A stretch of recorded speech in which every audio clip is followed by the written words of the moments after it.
Angela Fazio is an industry powerhouse who has overseen 40,000 homes sold and $9 billion in production. And Kristen Cantrell is one of the nation's most accomplished team leaders, helping thousands of agents build their businesses.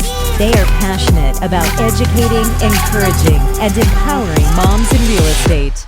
Our next episode starts now. Hey, you guys, welcome to Moms in Real Estate. I'm Kristen Cantrell. And I'm Angela Fazio, and we have an awesome guest from Boston today, Katherine Kranenburg.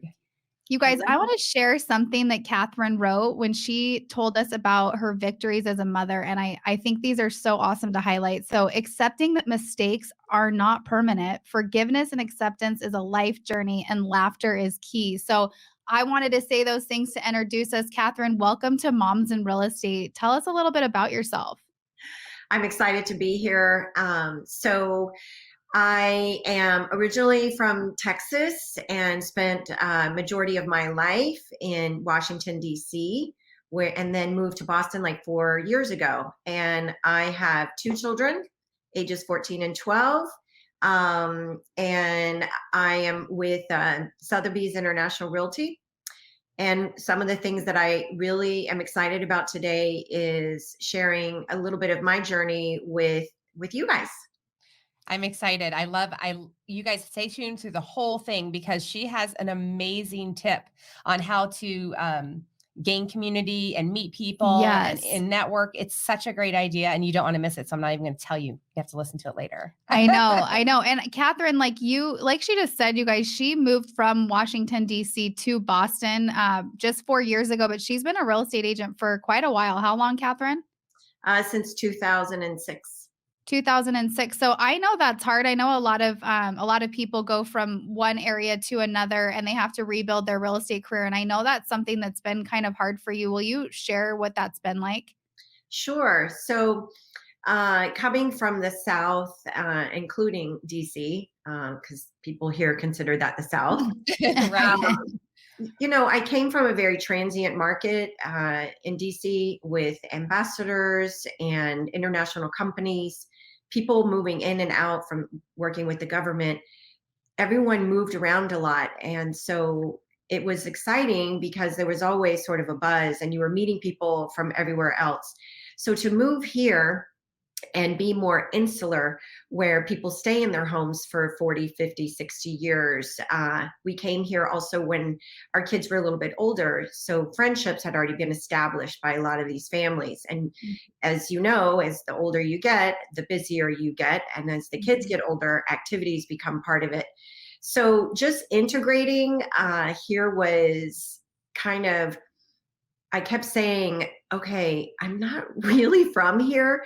So I just need to accept that I live here. And so it took me some time to do that. There's a lot of idiosyncrasies in any place. So there's definitely some here. And if you want to talk about that off camera. It's true everywhere.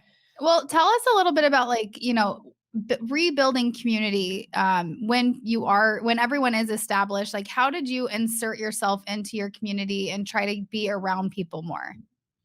Okay, well, yeah, that's a great question. So if I talk a little bit about sort of the mom sides related to your podcast here, I was very involved on the PTA at the school. I became also a room parent. I helped actually build awareness around the Green Committee at school. So I got really involved with that. The other thing is I'm such a philanthropical kind of person. I love serving my community. So one of the things I did is I helped deliver food from Newton Food Pantry to those in need. I do that actually once a week. And then, just a variety of things where I help and support other people. So that's one of the ways.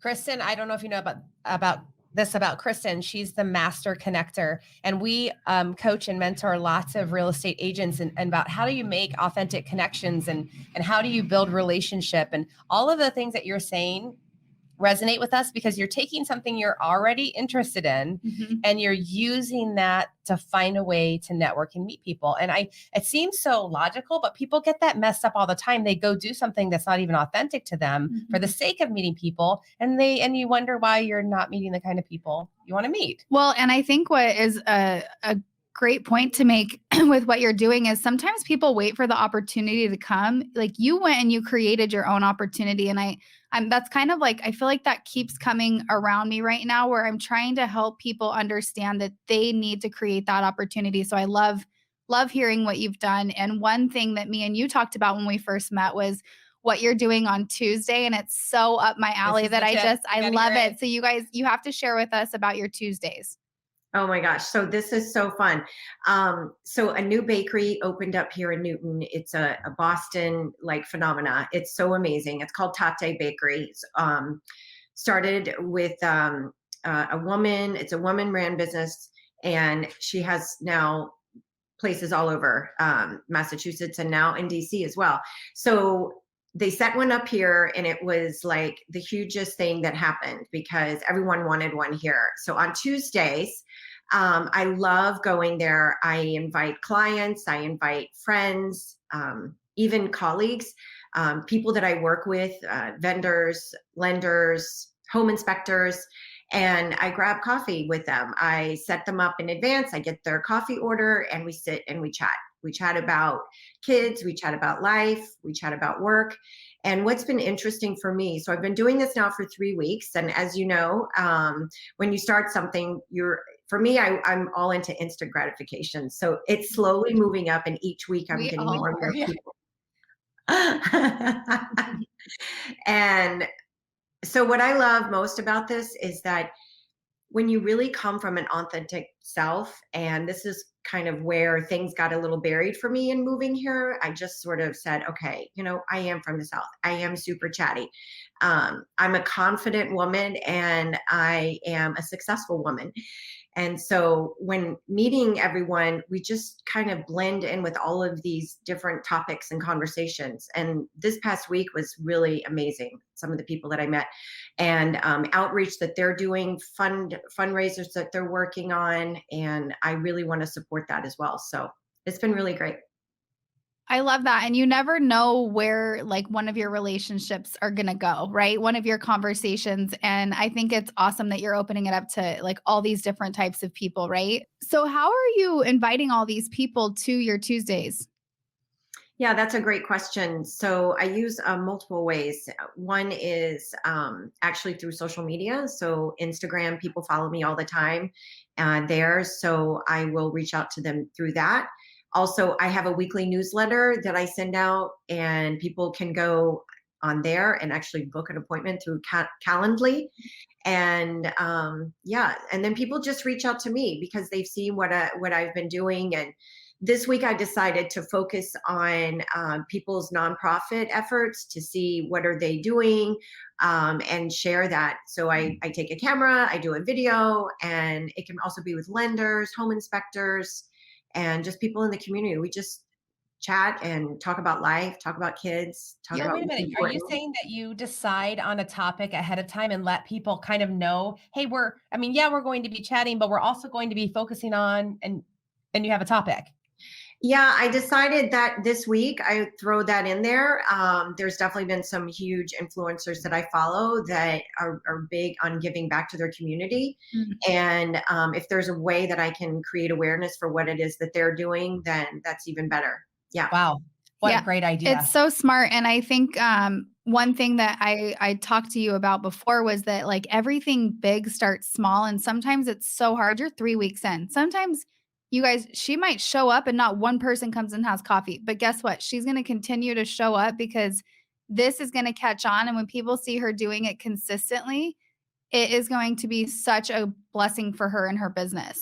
Yeah. You know what? One of the things that we always share just to be authentic is it took a couple of years for this podcast to not be extremely hard to find guests and keep it going and get our groove on. And now people are like, oh gosh, you're so successful at doing that podcast. Well, it wasn't successful at first. It was hard work. It was hard.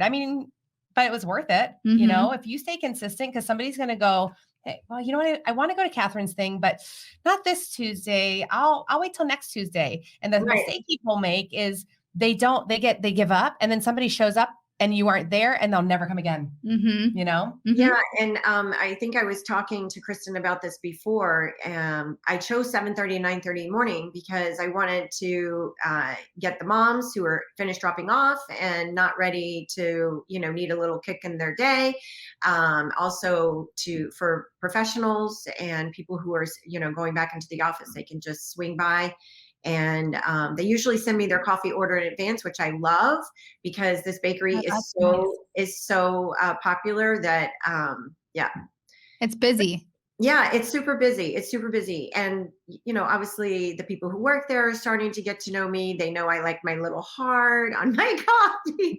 Oh, nice. Oh my gosh, I love that. It's like everything. I feel like that is so up my alley. It couldn't be any better. I love it. True. Okay, I want to read something that you wrote because I enjoyed, you guys, we send out a questionnaire before our guests come on the podcast just to get to know them a little bit better. And one of the questions was, what have your victories been as an agent? I'm going to only talk about a little part that she said, but she said, not giving an F and being me. And we are so, that is so us. And, and then she said, because people who like me and know me see how committed I am to whatever it is that I do. And I love that. Like you just are authentically you. And guess what? You might not capture everybody, but it doesn't matter because you get to show up being you. And I love that you wrote that. Well, and like-minded people attract each other, right? And just like how we found each other here. And I think that's one of the big reasons why I kind of started mastering Instagram, because before I was just using it very personally and saying, oh, look at me eat this or look at me travel there. But a lot of people had found me because I shifted that to not only just, some personal stuff, but also work related things. And people are asking questions, right? That's kind of the thing. You want to just keep asking questions. I just want to hit on something really quick when you talked about, how many years it took to get the podcast going and with my Tate Tuesdays and doing something consistently. So we all know that Tom Brady has retired. And in the clubhouse room I was at yesterday, I think it's called the 805 Mountain Time Club Room. And someone had spoken about how many times Tom Brady failed before he got it right. And he was, I think they said it was like 195 times before he got, chosen, is what they were basically saying. They passed him up that many times. So wow. Stick with it, right? That's persistence right there. I love that. I love those stories. There's so many of them. Almost every success has that kind of a story behind it. So it should be inspirational for people they're like, I'm trying so hard to keep going. I'm going to try it again. I'm going to try it again. And you should have like a bank of those stories that when you feel discouraged, you can whip one of those out and like remind Tom yourself. Brady. Yeah. Because all we see is Tom Brady. Right. We're like, he's freaking awesome. But guess what? He wasn't always freaking awesome. That's right. I love that. And I didn't always give an F.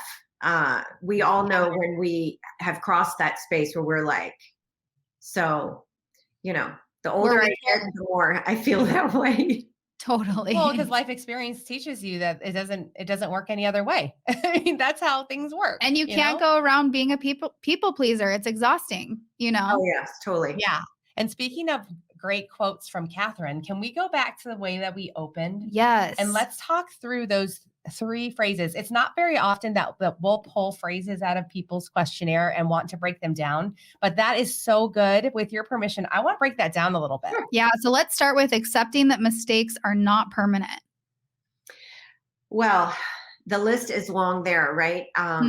So if we just take the example of moving here, right? So I had already had preconceived ideas within like the first few months about where I had moved to. And being someone who traveled a lot when I was younger with living in Europe and a variety of different places in the US, I had to kind of come out of that, accept the culture that I'm in. And of course I did things, probably even gave off a vibe that I didn't like where I was. But it just like you overcome that. And this is one of the reasons why I go back to, I don't give a F, because once I accepted that in myself and I started sharing with people that I do care about where I'm living, it opened up a lot of new relationships and friendships. So that's one of the things I would just give an Oh, example. that's a great example. Some people, when they make a mistake, they beat themselves up forever over it, instead of understanding that there is a way to move forward from a mistake. And oh, by the way, everyone makes them. Everyone makes them. Like, it's a journey, right? Yeah. Stop dwelling on it. Move on. Sometimes it's not an overnight thing, though. I agree with you. It's not. Okay, let's talk about forgiveness and acceptance as a life journey. Yeah, this is really deep for me. So I think a lot of people during COVID got to really see a lot of things within themselves, in their marriages, with their work, feeling blessed to have that time with their kids.